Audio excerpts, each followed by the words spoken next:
Last lecture में आपने रसायन के गुण पढ़े और रसायन की डेफिनेशन पढ़ी। अब आप आ जाइए 9 नंबर कोटेशन पे। वाजीकरण की डेफिनेशन क्या होती है? अपत्य संतानकरम यत सद्य संप्रहर्षणम। देखिए, वाजीकरण के दो काम आप याद रखना। पहला मेन इंपॉर्टेंट काम है इसका संतान उत्पत्ति। फिर बाकी सब सेकेंडरी काम इसके अलग हैं कि शुक्र को क्षीण नहीं होने देता, यश देता है, बल देता है। पहला काम क्या है? संतान उत्पत्ति। और संतान को संस्कृत में अपत्य कहते हैं।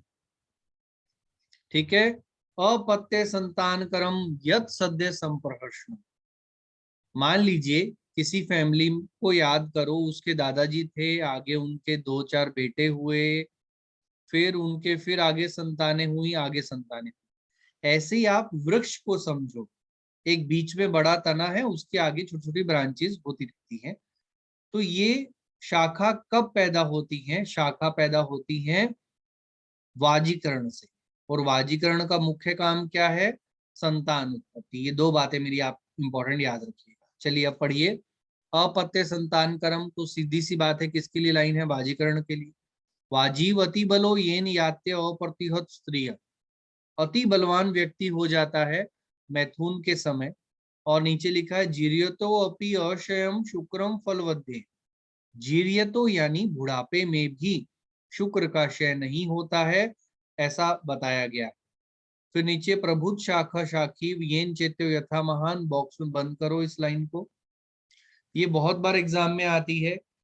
ये लाइन किसकी है? रसायन की है, वाजीकरण की है। किसकी लाइन है? प्रबुद्ध शाखा शाखी येन चेत्यो यथा महान। आपको समझना है, शाखाएं बन रही है वाजीकरण की लाइन।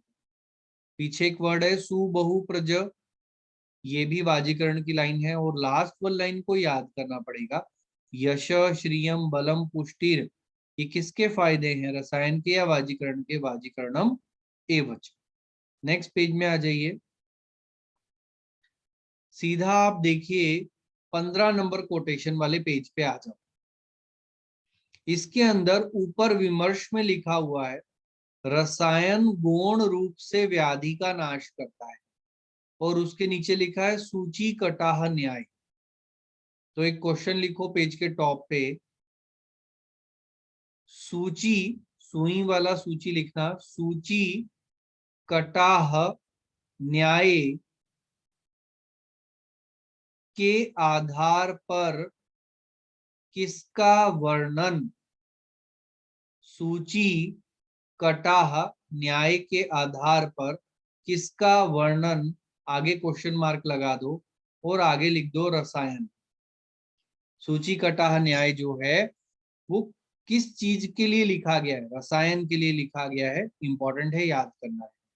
नीचे आइए, रसायन के दो टाइप कौन से होते हैं? रसायनम द्विविधम, पीछे लिखा है 16 में, कुटी प्रवेशिकम च वातात्मिक। इसको बहुत आसान है समझना। आप दो तरह के पेशेंट देखते हो, एक ओपीडी बेसिस पे, एक आईपीडी बेसिस पे। एडमिट करके ट्रीटमेंट करते हो, पंचकर्म करते हो या कोई और प्रोसीजर करते हो। तो कुटी प्रवेशिक और वातात्मिक, ये दो पॉइंट आपको याद रखने हैं। ये दो प्रकार किसके हैं? रसायन। इनमें से टफ कौन सा होगा? नो डाउट जो एडमिट करके आप करोगे कुटी प्रवेशिक वाला। कुटी प्रवेशिक के ऊपर छोटा सा लिख दो श्रेष्ठ कौमा दुष्कर। बेस्ट भी यही होता है, श्रेष्ठ भी यही होता है, और दुष्कर का मतलब होता है मुश्किल भी यही होता है। वातात्मिक का मतलब है आदमी हवा खा रहा है, धूप खा रहा है और घूम रहा है। तो दो तरह के क्वेश्चन बनते हैं। रसायन के कौन से दो प्रकार है? कुटी प्रवेशिक, वातात्मिक। इनमें से सेकंड क्वेश्चन बनता है श्रेष्ठ और दुष्कर कौन है? कुटी प्रवेशिक है। विमर्श में नीचे से फोर्थ लाइन, फिफ्थ लाइन देखो। सुश्रुत ने 7 पुरुष बताए हैं, सप्त पुरुष रसायनम न उपयुंजीर्ण। 7 ऐसे लोग हैं जो रसायन के अयोग्य हैं। यहां लिख दो 7 रसायन के, नीचे लिखना अयोग्य। 7 लोग रसायन के अयोग्य होते हैं। कौन कौन से याद करने पड़ेंगे? अनात्मवान, अलसो दरिद्र, प्रमादी, वयसनी, पापकृत, भेषज अपमानी च इति सप्तभीर एव। पूरी लाइन को अंडरलाइन करके आगे टिक लगा दो, इसको याद करना चाहिए। आसान क्वेश्चन तो ये बनता है कि आचार्य सुश्रुत ने कितने जो है वो रसायन के अयोग्य माने हैं, तो 7 रसायन के अयोग्य माने। कौन कौन से? अनात्मवान अल्सो दरिद्र प्रमादी वयस्नी पापकृत भेषज अपमानी चौथी सप्त भीरेव, 7 हैं ये। ठीक है, इनको याद करने की कोशिश करना। नेक्स्ट आइए, अब बड़े सारे चार्ट से आप समझ सकते हो भेषज अभेषज 2 भेद हैं, भेषज के कौन से भेद है, अभेषज के कौन से, रसायन के कौन से। कुटी प्रवेशिक रसायन जो है उसमें क्या कोड ऑफ कंडक्ट है, 17 नंबर कोटेशन पे आओ। सेकंड नंबर की लाइन पढ़ो, दिशी पूर्व उत्तर, पूर्व उत्तर में इसकी दिशा होनी चाहिए। नीचे लाइन में आओ, त्रिगर्भा सूक्ष्म लोचन। त्रिगर्भा का मतलब है एक कमरा है, उसके अंदर एक और कमरा है, उसके अंदर एक और कमरा है, इस तरह से एक कमरे के अंदर कमरे बनते हुए 3 कमरे होने चाहिए। तो हिंदी में नहीं याद करना, एक वर्ड याद करना है, त्रिगर्भा सूक्ष्म लोचन। और उस आईपीडी में खिड़कियां होनी चाहिए, लेकिन घन भित्ति ऋतु सुखाम, उसकी वॉल मोटी होनी चाहिए, घन होनी चाहिए, ताकि ऋतु में सुख दे सके। मतलब कि गर्मियों में थोड़ा टेम्परेचर कम रहे और सर्दियों में थोड़ा टेम्परेचर ज्यादा रहे।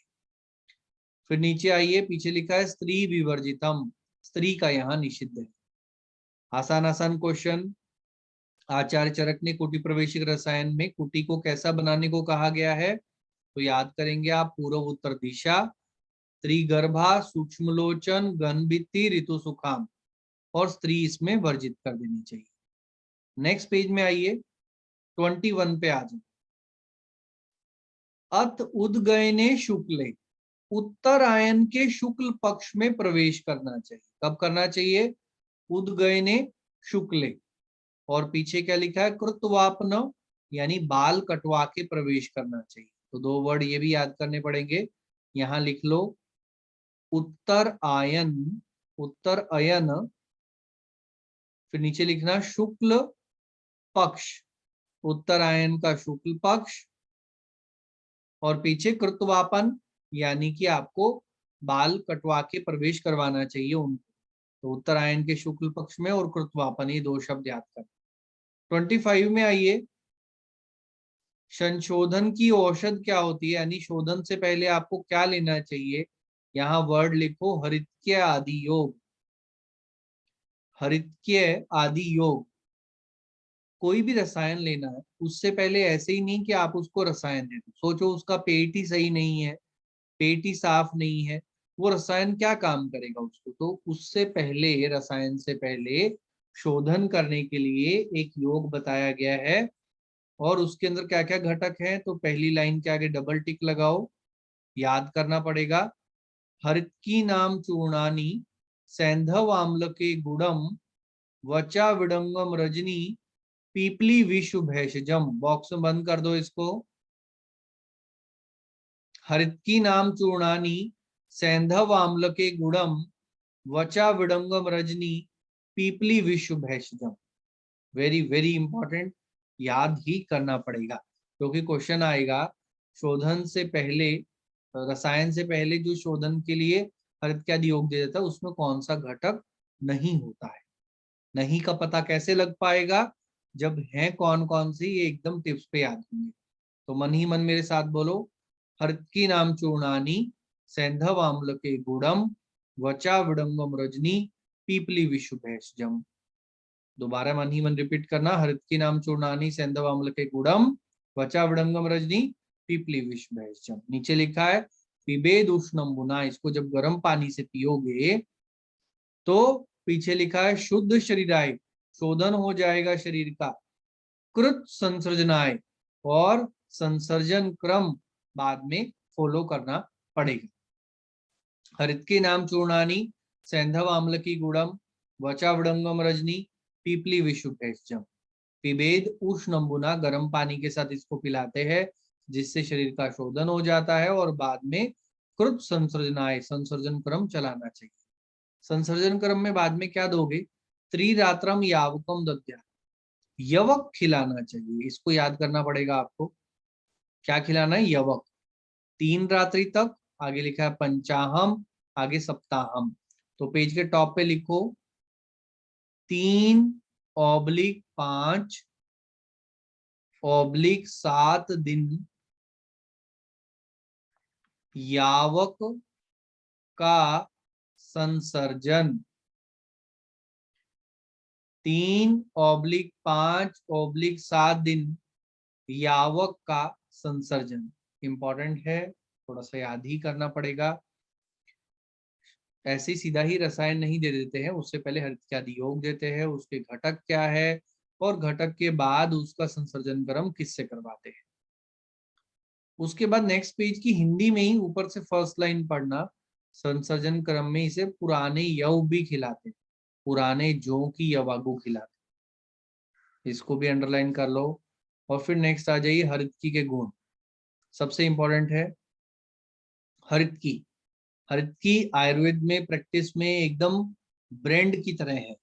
कोई आयुर्वेद को जाने नहीं जाने, हरितकी के गुणों को सब जानते हैं। तो क्यों इतना बढ़ा चढ़ा के इसका वर्णन किया गया है?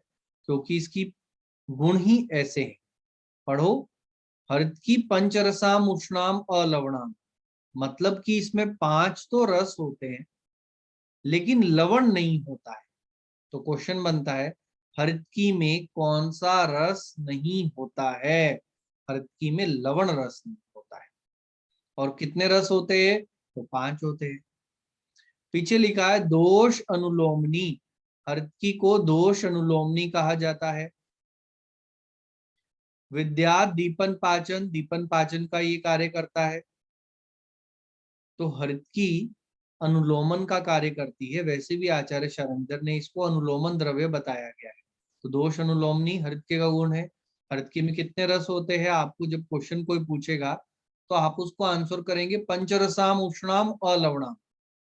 हिंदी में नहीं बोलेंगे, आप बोलेंगे उसको 5 रस होते हैं, कौन सा नहीं होता? लवण नहीं होता। नीचे आओ, वयस स्थापनी पराम। ये लाइन बहुत इंपॉर्टेंट है। वय स्थापन में श्रेष्ठ है। सर्व रोग प्रशमनी बुद्धि इंद्रिय बल प्रदम। सभी रोगों का शमन करती है और बुद्धि और इंद्रियों को बल देने वाली होती है। नीचे आइए, अतिसार को अंडरलाइन कीजिए एक लाइन के बाद 32 में। पीछे प्लीहा उदर को अंडरलाइन करो। 33 में कामला को, तमक को, क्लैव्य को, इन सबको अंडरलाइन कर लो। स्रोतो विबंधनान विबंधान विविधान प्रलेप हृदय उपसर। स्रोतस के विबंध तोड़ देता है। स्मृति बुद्धि प्रमोहम च जनिय चिग्रम हरितकी। इसको फिर से बॉक्स में बंद करो, लास्ट लाइन। स्मृति बुद्धि के मोह को शीघ्र जीत लेता है हरितकी। तो क्या क्या क्वालिटी पढ़ी है आपने? 5 रस है, लवण नहीं है, अनुलोमन होता है, वय स्थापनाम पराम है, बुद्धि इंद्रिय को बल देता है, इन सब डिजीज में काम आता है, और लास्ट में स्मृति बुद्धि प्रमोहम च जयेत शीघ्रम हरित। नेक्स्ट पेज में आइए, ऊपर से 5वीं लाइन लिखा है आम्लकम वय स्थापना नाम। आम्लक वय स्थापन में श्रेष्ठ है। आम्लकम वय स्थापना नाम। यहाँ पर आप दोबारा से एक बार हरितकी पे आ जाओ। देखो, हरितकी के लिए भी लिख रहे थे आप कि हरितकी वैसी स्थापना पराम है। हिंदी तो दोनों की सेम ही है, लेकिन संस्कृत में आपसे पूछेगा निम्न में से कौन से द्रव्य को वय स्थापन में श्रेष्ठ कहा गया है या वय स्थापना नाम है, तो आप सिंगल आंसर आम्लकी करोगे, क्योंकि अग्रय में आम्लकी को वय स्थापन में श्रेष्ठ कहा गया है। लेकिन आपके पास संस्कृत में लाइन आ जाए वयसः स्थापनीम पराम, ऐसे बड़ी सारी, तो वो आपको हरितकी के साथ जाना पड़ेगा। इंपॉर्टेंट है। नेक्स्ट पेज के टॉप पे लीजिए, लिखिए एक लाइन, लगातार सेवन से, लगातार सेवन से हरितकी बराबर, लगातार सेवन से हरितकी बराबर शुक्र शोषक। अच्छा क्वेश्चन है काफी। क्यों अच्छा है? क्योंकि यहाँ इतनी तारीफ आपने हरितकी की, इतनी सारी डिजीज बता दी कि 5 रस वाला है, दोष अनुलोमन भी कर देगा, वय स्थापनम पराम है, बुद्धि इंद्रिय को बल देगा, समृति बुद्धि मोह को जीत लेगा। तो इसकी एक लोग कंटिन्यूस इसको सेवन करते रहते हैं कि हरित की बहुत बढ़िया है, बहुत बढ़िया है, लेकिन इस कंसेप्ट को वो जानते नहीं है कि लंबे समय तक हरित की सेवन क्या करती है, प्रॉब्लम शुक्र शोषक होती है। नेक्स्ट पेज में आई 35 में हरितकी के अयोग्य भी बताए गए हैं। इस लाइन के आगे फिर से डबल टिक कीजिए, बहुत अच्छी लाइन है, इंपॉर्टेंट है श्लोक की। अजीर्णिनो रुक्ष भुज स्त्री मध्य विषकर्षिता। अजीर्ण से पीड़ित, रुक्ष भोजन करने वाला, स्त्री मध्य और विष से कर्षित हो चुका है जिसका शरीर, वो सेवेत न अभ्याम एते, इसको अभ्या का सेवन नहीं करना चाहिए। शुद्ध तृष्ण उष्ण अर्दिता, और क्षुधा तृष्णा और उष्ण चीजों से ये पीड़ित रहता है। दोबारा सुनना, अजीर्णिनो रुक्ष भुज स्त्री मध्य विषकर्षिता सेवेत न अभ्याम एते शुद्ध तृष्ण उष्ण अर्दितश्च। वेरी वेरी इंपॉर्टेंट, याद ही करना पड़ेगा कि हरितकी के अयोग्य कौन कौन है। अजीर्णिनो रुक्ष भुज स्त्री मध्य विषकर्षिता सेवेत न अभ्याम एते शुद्ध तृष्ण उष्ण अर्दिता। लास्ट वर्ड का मीनिंग है क्षुधा से या तृष्णा से अर्दित यानी पीड़ित जो व्यक्ति है उसको भी हरितकी नहीं लेनी चाहिए। अजीर्ण में हरितकी लेनी चाहिए क्या? अजीर्ण में भी नहीं लेनी चाहिए। ये दोनों बड़े स्टार क्वेश्चन है, अजीर्ण में नहीं लेनी है, भूख प्यास में नहीं लेनी। नेक्स्ट पेज में आइए, एक बड़ा सारा कोटेशन दे रखा है आपको, और भ्रम रसायन लिखा हुआ है, इति भ्रम रसायन 57 के लास्ट में देखो, प्रथम भ्रम रसायन। आचार्य चरक ने पहला कौन सा रसायन वर्णित किया? प्रथम भ्रम रसायन, पहला क्वेश्चन तो ये। अब संस्कृत में देखो, पंचानाम पंचमूलानाम भागान 10 फलोन्वितान। पंचमूल 10 फल की मात्रा में लेने चाहिए। यहाँ पर क्या मीनिंग बना, पेज के टॉप पे लिखो, प्रत्येक पंचमूल 10 फल हुआ तो लिखो पंचमूल बराबर 50 फल। पंचमूल बराबर 50 फल। नेक्स्ट, हरितकी सहस्रम त्रिगुणम आम्लकम नवम। हरितकी 1000 लेनी चाहिए और आम्लकी 3000 लेनी चाहिए। तो ऊपर फिर पेज के टॉप पे लिख दो, छोटा छोटा लिखना, लंबाई में लिखते जाना, ह हरितकी बराबर ह 1000, ऐसे याद कर लो, ह से हरितकी, ह से 1000 मात्रा में है, और आम्लकी बराबर 3000। पहले लिखा पंचमूल 50 फल, फिर लिखा हरितकी 1000 या 1000 और आम्लकी बराबर 3000। याद कैसे करेंगे सर? तो याद ऐसे करेंगे, ह से हरितकी, ह से 1000। सेकंड ऐसे याद करेंगे, आम्लकी में 3 दिख रहा है तो 3000। उसके बाद क्या लिखा है संस्कृत में, अन्य द्रव्य लिखे हुए हैं, क्या क्या द्रव्य डालने चाहिए। 44 के नीचे देखो आप, 10 गुणे अंशी, 10 गुना पानी डालना चाहिए, 10 भागम अवशेषम 1/10 उसको बचाना चाहिए। उसके बाद आ जाओ 50 नंबर की लाइन में, तेलस से 2 आडक, तेल 2 आडक, दद्यात् त्रीणी च सर्पिष, 3 आडक सर्पी डालनी चाहिए। साध्यम औदुंबर पात्रे, औदुंबर पात्र में इसको रखना चाहिए। तेल 2 आडक, सर्पी 3 आडक, और उदुम्बर पात्र के अंदर इसको पकाना चाहिए। उसके बाद एक लाइन छोड़ के, यो न उपरुंध्याद आहारम एकम मात्राम जरा, इसकी इतनी मात्रा खानी चाहिए जो आपके आहार को परेशान नहीं करे। और इससे एक लाइन ऊपर देखिए, शोद्रम प्रमाणम स्नेह अर्धम तत्, इसको समझते हैं आसानी से, 50 को और 52 को समझते हैं। तो पेज के टॉप पे लिखो, लिखिए छोटा छोटा, जहां लिख रहे थे आप, जल 10 गुना, ब्रैकेट में 1/10 शेष, जल 10 गुना लेना है और ब्रैकेट में लिखो 1/10 शेष बचाना है। उसके बाद लिखो तिल तेल 2 आढ़क, घृत 3 आढ़क, तिल तेल बराबर 2 आड़क, घृत बराबर 3 आड़क, और फिर लिखो इसके आगे मधु बराबर 2.5 आड़क। तेल और घी को ध्यान से देखो, कौन सी चीज अच्छी है।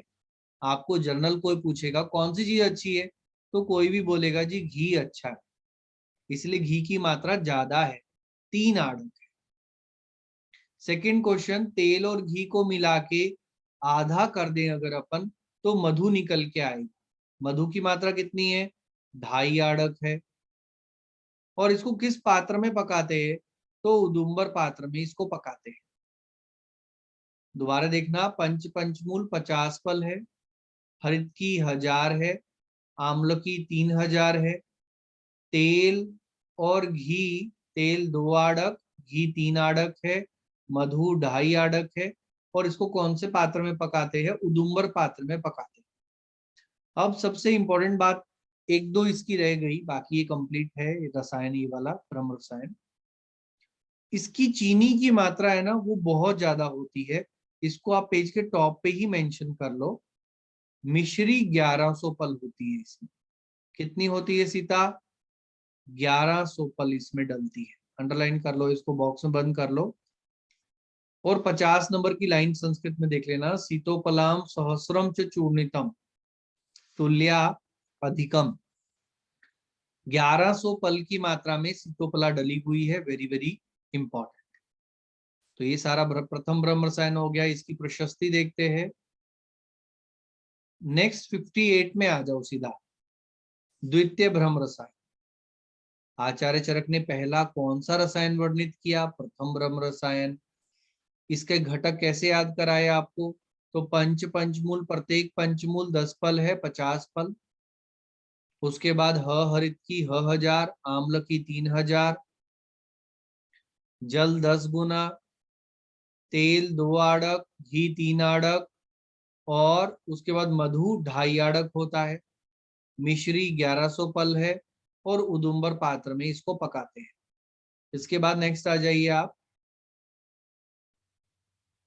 नेक्स्ट लिखा है द्वितीय ब्रह्म रसायन। इंपॉर्टेंट है, इसको याद करो द्वितीय ब्रह्म रसायन को। द्वितीय ब्रह्म रसायन जो है उसके अंदर हरित की नहीं होती है। पहली लाइन पढ़ो, आम्ल का नाम सहस्रम, तो यहाँ लिखो हरित की एब्सेंट। लेफ्ट साइड में लिखो हरित की एब्सेंट होती है, इसमें होती नहीं है। तो ये बड़ा डिफरेंस हो गया दोनों के बीच में। और एक बड़ा डिफरेंस होता है, इसके अंदर भस्म डलती है स्वर्ण आदि की। तो नीचे से तीसरी लाइन पढ़ो, च उद्धत्य कनक रजत ताम्र प्रवाल अयस चूर्ण अष्टभागम संयुक्तम मधुकर्ष वृद्ध्या। यानी कि अनेक भस्मों का प्रयोग होता है। दो ही बातें डिफरेंस है, याद रखना है। द्वितीय ब्रह्म रसायन में भस्में पड़ी हुई हैं, और इसमें हरित की 1000 का नियम नहीं लगता। हिंदी में भी अंडरलाइन कर सकते हो, नीचे से थर्ड लाइन है, स्वर्ण भस्म, रजत भस्म, ताम्र भस्म, प्रवाल भस्म, ये सारी की सारी इसमें है। नेक्स्ट पेज में आइए। 60 और 61 नंबर के श्लोक में प्रशस्ति है प्रथम द्वितीय ब्रह्म रसायन की। ऐसे लिख रहा है, कांतः प्रजानाम सिद्धार्थश्च चंद्रादित्य समद्युति। कांति बहुत सारी डेवलप हो जाती है। आप में से कोई खा लेगा ना ब्रह्म रसायन, तो आपको ऐसे लगेगा कि अरे ये तो 10 दिन में ही एकदम चंद्रमा की तरह, सूरज की तरह चमकने लग गया है। तो कांतः प्रजानाम, नीचे लिख अंडरलाइन करो, धरनी धर सारश्च, इसको भी अंडरलाइन करो, धरनी धर सारश्च।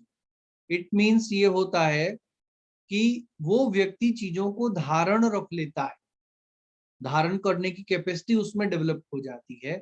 और थर्ड पॉइंट अंडरलाइन करना, भवते अविषम च अस्य गाते।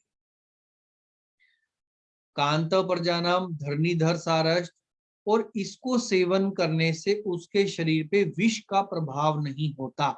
स भवते अविषम च अस्य गात्र से स्टार लगाओ छोटा सा। किसकी प्रशस्ति हो गई? द्वितीय ब्रह्म रसायन की। नेक्स्ट आइए, च्यवनप्राश। लगभग सभी ने नाम सुना होता है इसका, लगभग सभी ने इसके कंटेंट देखे सुने होते हैं, बनने की प्रोसेस देखी होती है। मोटा मोटा मैं आपको बता देता हूँ, आंवले होते हैं उनकी पिष्टी बना लेते हैं और पिष्टी सेकने के लिए तेल और घी का प्रयोग करते हैं। उसके बाद सीखने के बाद काढ़ा जो है, काढ़े के अंदर ही पहले उनको उबालते हैं आंवलों को। वो काढ़े के कंटेंट कितने हैं ये हमको देखना है, आंवले कितने हैं ये हमको देखना है। तो अपन देखते हैं इसको। पहले पहले आपको क्या होता है, अब धीरे धीरे नए क्वेश्चन एग्जामिनर ढूंढता है, तो इतना बड़ा किसी को श्लोक तो मुश्किल ही याद हो पाता है, 62 से लेके 69 तक का श्लोक। होता क्या, एग्जामिनर पहली लाइन डाल देता है, बिल्वो अग्निमन शोना काश्मर्य पाटलिर बला, ये द्रव्य कौन से रसायन के, तो पहली पहली लाइन तो अंडरलाइन करके बॉक्स में बंद कर। कुल कितने द्रव्य हैं ये, तो लेफ्ट साइड में लिख दो 39। और प्रत्येक द्रव्य की मात्रा क्या है, तो चौथी लाइन में देखो, एशाम पलोन्मितान, इसमें एक एक की मात्रा 39 की एक एक पल है। कितने आंवले हैं इसमें, शतानस से आम्लकों से पंच, 500 आंवले इसके अंदर होते हैं। कितना पानी डलता है, जल द्रोणे, एक द्रोण मात्रा में जल डलता है। दोबारा समझना, कुल कितने द्रव्य है च्यवनप्राश में, 39, प्रत्येक द्रव्य कितना है, एक एक पल। आंवले कितने हैं, 500, पानी कितना है, एक द्रोण। फिर नीचे आओ, एक लाइन छोड़ के, च अर्धतुला भिषग मत्स्यंडिकाया, अर्धतुला मात्रा में मत्स्यंडिका पड़ती है इसके अंदर, अंडरलाइन करके बॉक्स में बंद कर दो। और उसके नीचे देखो, चतुष्पल तुगाशीर्या, 4 पल तुगाशीरी, पीपली द्विपलम, 2 पल पीपली, पलम एकम निदद्यात त्वग एला पत्र केसरा, एक पल की मात्रा में त्वग एला पत्र और केसर, ये चारों मिला के जो चतुर्जात है वो एक पल की मात्रा में डलता है। तो इनके प्रमाण आपको अभी याद करने पड़ेंगे। दोबारा से क्वेश्चन फॉर्म में याद कराता हूँ। घटक कितने हैं च्यवनप्राश के, 39, प्रत्येक का वेट एक एक पल, पानी एक द्रोण, आंवले 500। एक इसमें देखना आप, नीचे से चौथी लाइन में, निष्कुल तेल सर्पियो पल द्वादश के, और उसके नीचे षट पलम मधु, तो यहाँ खाली जगह में लिख दो तेल ऑब्लिक घी घृत ऑब्लिक, क्या क्या लिखा, तेल ऑब्लिक घृत ऑब्लिक मधु बराबर 6 पल। प्रत्येक चीज 6 पल पड़ी हुई है, ये बात। और संस्कृत में टुकड़ा याद करना, मत्स्यंडिका च अर्धतुलाम, क्या याद करना, मत्स्यंडिकाया च अर्धतुलाम, तुगाशिरी चतुष्पलम, पीपली द्विपलम और त्वगेला पत्र केसरात एक पल होते हैं। ये सारे के सारे याद करने हैं आपको। फायदे क्या होते हैं च्यवनप्राश लेने के, काश्वास हर होता है 70 में देखो, उसके नीचे क्षीण शत और वृद्ध को दे सकते हैं।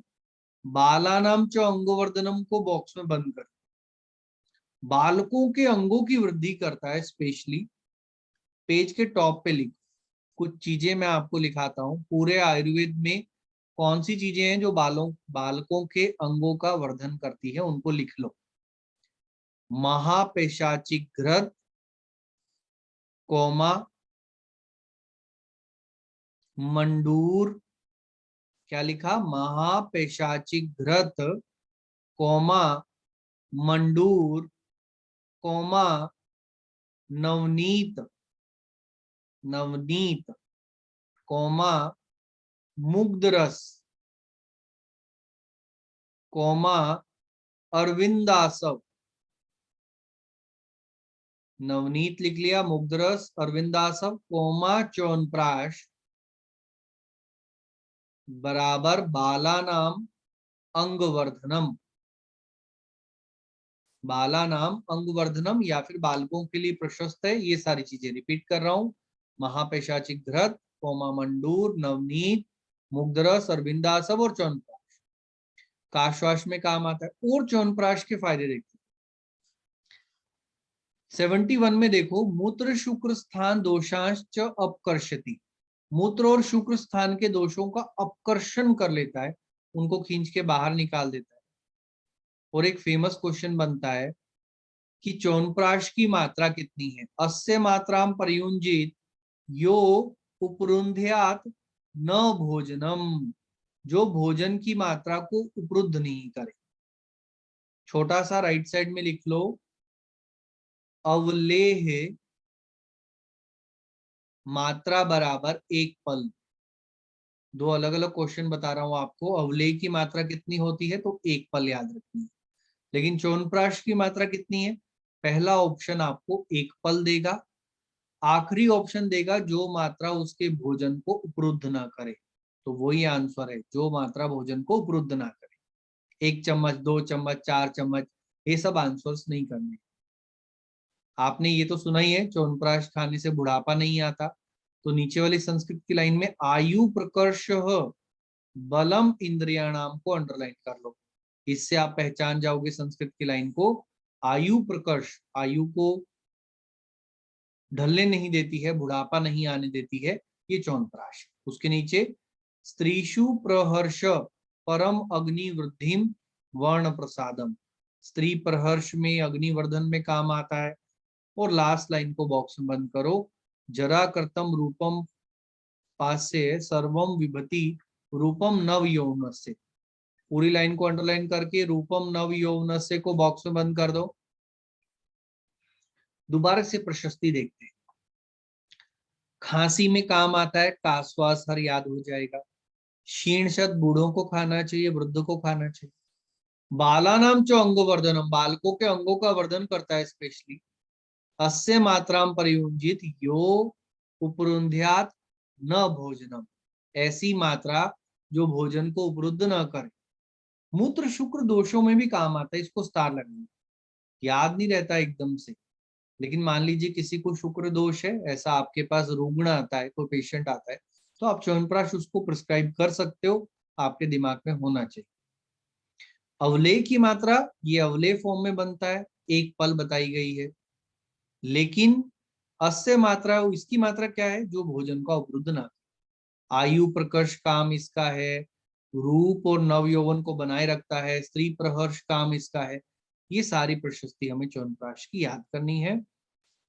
तो आइए रिवाइज करते हैं, हमने क्या क्या पढ़ा है आज के लेक्चर में। कौन कौन से रसायन देखे हैं हमने, उन सबको देखते हैं। 9 नंबर पेज पे आ जाइए, 9 नंबर कोटेशन पे आ जाइए। वाजीकरण के लिए दो मेरी बातें याद रखेंगे आप। वाजीकरण का काम आयुर्वेद में संतान उत्पत्ति करना है, और शाखाएं ब्रांचेस बनाने वाली लाइन जो है हमेशा वाजीकरण की होगी। सुबहुप्रज वाली लाइन भी किसकी होगी? वाजीकरण की। अब आप सारी लाइनें पहचान लेंगे, लास्ट लाइन को कंठस्थ करना। इसके बाद देखिए आप, क्वेश्चन आता है सूची कटाह न्याय किससे संबंधित है? रसायन से। खुद के कितने टाइप है रसायन के? कुटी प्रवेशिक और वातात्मिक। वातात्मिक जो ओपीडी बेसिस पे होता है, कुटी प्रवेशिक श्रेष्ठ है, दुष्कर है। आचार्य सुश्रुत ने कितने पुरुष बताए हैं जिनको रसायन कभी भी सेवन नहीं करना चाहिए? तो आप याद करेंगे 7 पुरुष है। अनात्मान, अलसो, दरिद्र, आलसी, दरिद्र, प्रमादी, वैसनी, पापकृत, भेषज, अपमानी, च। अगले पेज के चार्ट से पूरा चैप्टर रिवाइज हो जाएगा, किसके कौन से भेद है। अब कुटी प्रवेश में जो कुटी बनेगी वो कैसी होगी? पूर्व उत्तर दिशा, त्रिगर्भा, सूक्ष्म लोचनम, घन भित्ति, ऋतु सुखाम, और स्त्री वहां पर वर्जित रहती है। उत्तरायण के शुक्ल पक्ष में कृतवापन करा के उसमें प्रवेश करवाना चाहिए। और 25 नंबर में देखो, हरित की नाम चूर्णानी सैंधव अम्ल के गुड़म वचा विडंगम रजनी पीपली विश्व भैषजम, इसको गर्म पानी से पीना चाहिए। उसके बाद संसर्जन क्रम के अंदर जो है यव का सेवन करना चाहिए 3 रात्रि तक। इसको सेवन करने के बाद क्या होगा? मोशन होगा पेशेंट को। मोशन हो जाने के कारण बाद में आपको उसको डायरेक्ट खाना शुरू नहीं करना, संसर्जन क्रम देना है। वो संसर्जन क्रम में यवक खिलाते हैं, सत्तू जौ खिलाते हैं, ये बातें याद रखनी है। हरितकी की रस क्या होते हैं? कभी भी आपको कोई क्वेश्चन पूछेगा तो तुरंत दिमाग में आना चाहिए पंचरसाम उष्णाम अलवण। 5 रस से लवण नहीं होता। अनुलोमनी होती है हर की, वैसी स्थापनी पराम होती है, बुद्धि इंद्रिय को बल देती है, और स्रोतोशोधन होती है, स्मृति बुद्धि मोह सबको शीघ्र जीत लेती है।